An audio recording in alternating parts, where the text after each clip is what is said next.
비하인드 뉴스 정치부 이성대 기자 나와 있습니다. 시작할까요? 네, 첫 번째 이슈 바로 보겠습니다.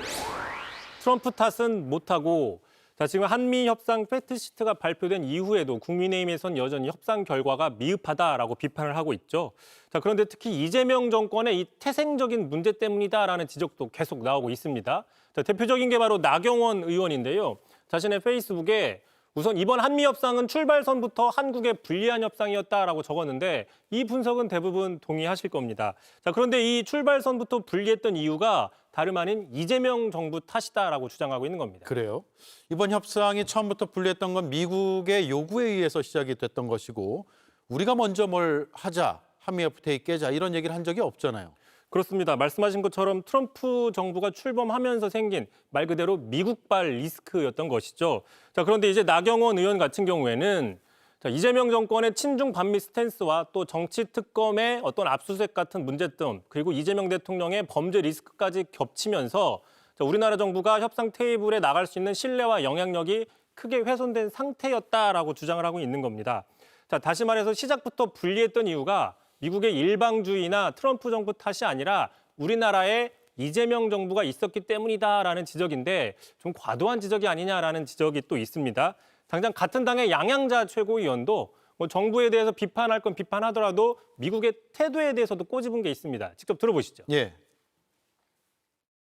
이번 한미 협상처럼 상대가 무식하고 일방적으로 나올 때는 야당 반발과 국민 저항이 오히려 협상력을 키운다는 것이 상식입니다. 예. 글쎄요. 이번 협상을 주도했던 김정관 산업통상부 장관 조금 전에 인터뷰도 전해드렸고 우리가 얼마나 잘 방어하냐 이게 관건이라는 분석이 그동안 많았잖아요. 결국 다른 나라와 비교해보면은 그 성적표가 나오지 않을까요?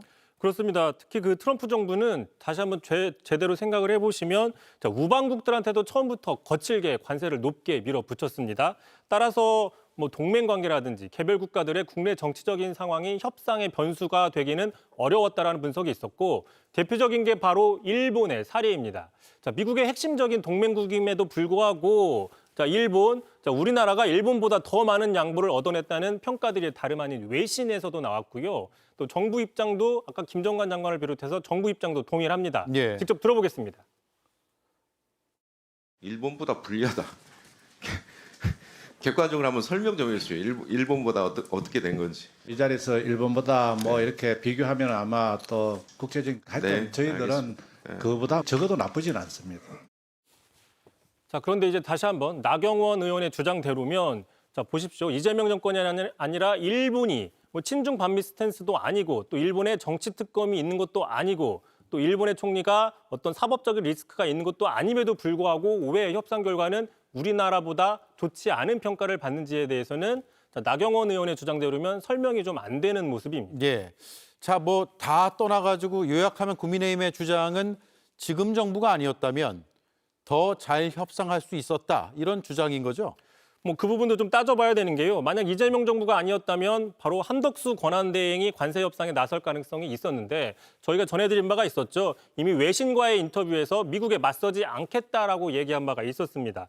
그러니까 민주당 입장에서는 맞서지 않겠다는 한덕수 권한대행과 우리의 유일한 무기는 버티기였다는 이재명 대통령 과연 어느 쪽이 우리나라 국익을 끝까지 지켰을지는 따져볼 필요가 없다라는 입장인데 예. 전현희 최고위원 이야기 들어보겠습니다. 예.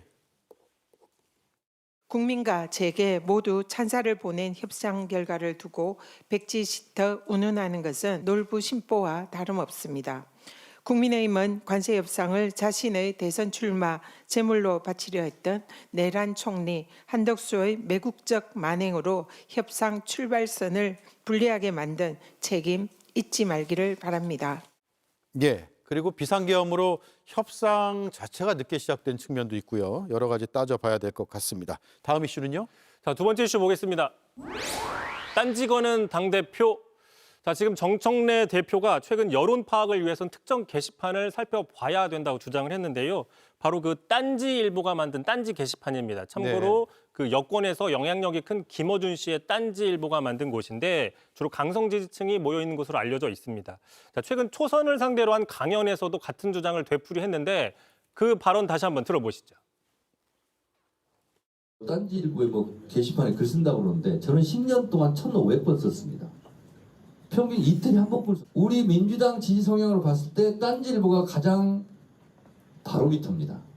거기에 흐름이 가장 민심을 보는 하나의 척도가 될 수 있는 거예요.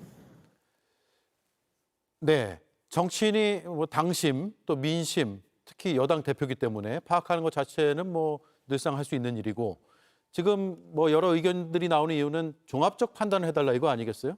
그렇습니다. 게다가 지금 여권 지지층 안에서도 그 커뮤니티 성향이 다양합니다. 예컨대 뭐 여권 커뮤니티임에도 불구하고 정 대표에 대한 비판적인 것도 존재하고 있습니다.